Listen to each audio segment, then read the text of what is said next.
I hate when they ask me to describe my pain. It hurts. Ain't pain pain? My doctor tells me I am old, as if that explains why I have pain. I know how old I am. I am looking for relief from my pain, not confirmation of my age. My doctor uses medical terms I don't understand, even when he is explaining them to me. After a long 30 minutes in the examination room, the doctor came in and rushed through my appointment.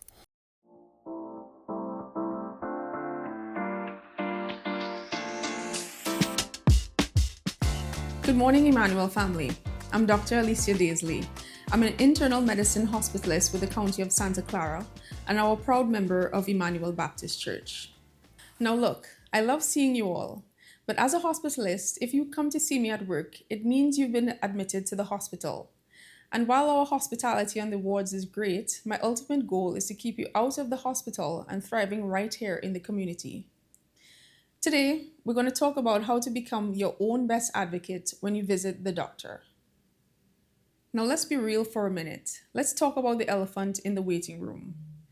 For our community, the African American community, going to the doctor can sometimes bring up a whole lot of mixed emotions. We carry the heavy historical weight of medical injustices.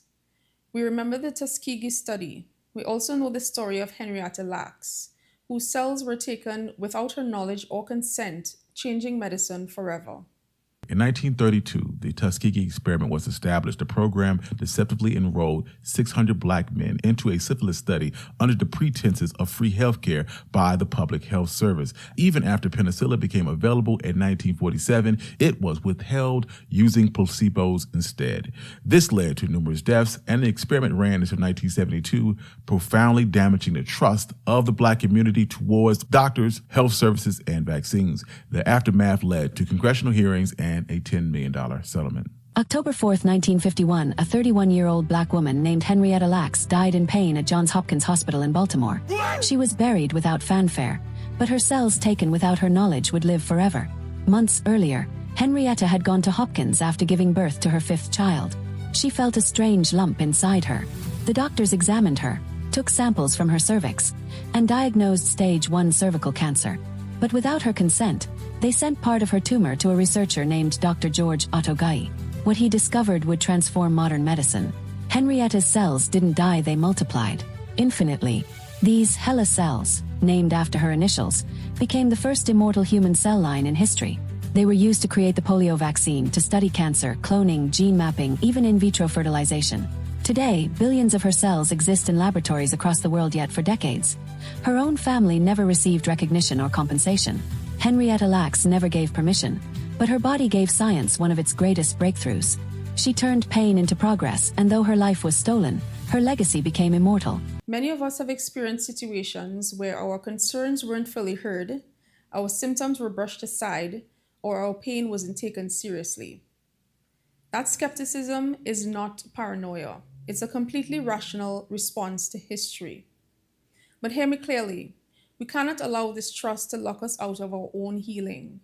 We honor our ancestors not by avoiding the clinic, but by walking into it as a CEO of our own health.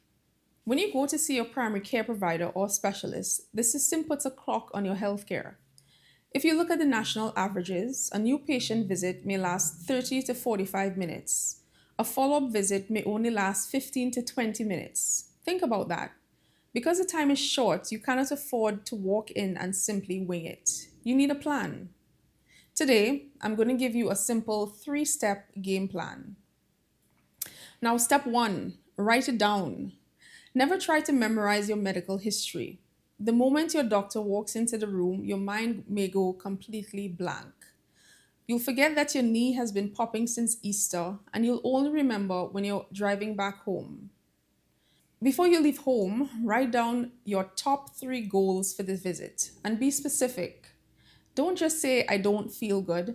Instead, ask yourself, where is it? What does it feel like? When does it happen? How long has it been happening? And what has it stopped you from doing? The more specific you are, the easier it is for your doctor to help you. For example, for the last 3 weeks, I've had a sharp pain in my right hip after walking 1 block.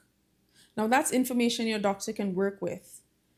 We've included a link to a printable, easy to fill out PDF guide below. Print it out, fill it in, and take it with you to your appointments. Step 2 is to know your medications. Now, family, please don't tell us I take a little round yellow pill. There are thousands of little yellow pills.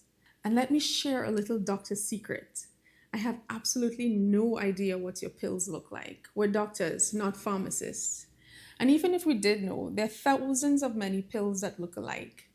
If we were to just go by the color and shape, we might be treating your diabetes with Tylenol, and nobody wants that. Instead, do the brown bag test. Grab a clean bag, throw every pill, every vitamin, every supplement, every herbal product, bring everything. If you can't bring the bottles, use our printed guide to write down the exact name and exact dose. For example, amlodipine 5 milligrams once a day. Knowing exactly what enters your body helps us prevent dangerous drug interactions and allows us to adjust your medication safely. Now, step 2.5, don't forget the physical exam. Now, family, let me talk about something that's becoming a lost art in medicine, the physical examination. Sometimes patients leave an appointment feeling disappointed because it seemed as though the doctor spent the entire visit looking at a computer screen.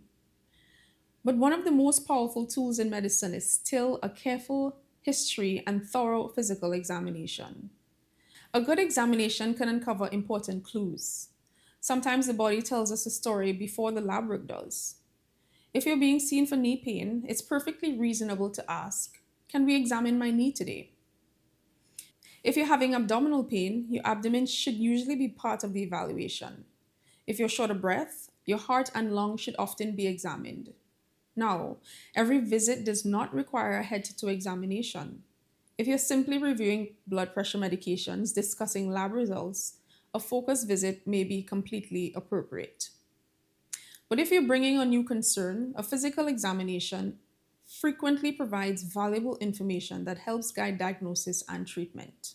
Remember this, medicine is not just about looking at a screen, it's about listening to your story, examining your body, and putting all the pieces together. And now our final step, be your own advocate. A lot of times we treat doctors like they're the ultimate unquestionable authority.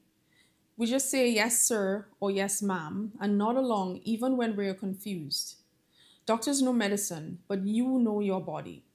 We are equal partners. Whenever you receive a new diagnosis or new medication, you need to ask these 4 power questions.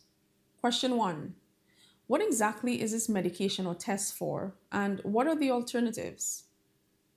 Question 2, what side effects should I watch out for? Question 3, what does success look like, and how will we know if this treatment is working? And the final question, if this doesn't work, what is our backup plan?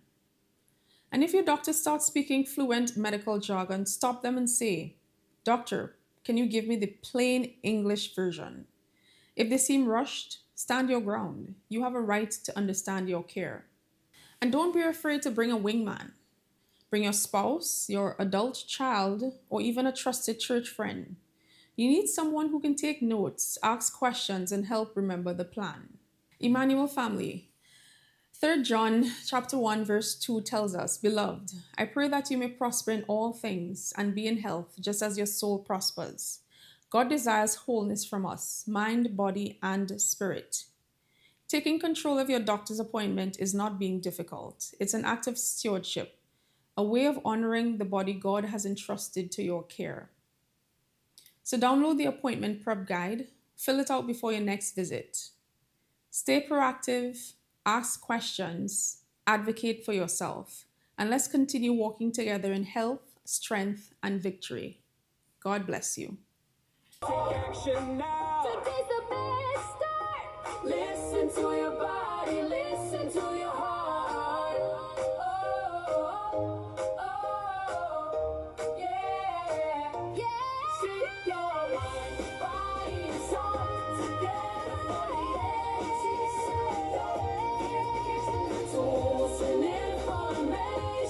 helps you grow. Yeah. Take action now. Today's the best start.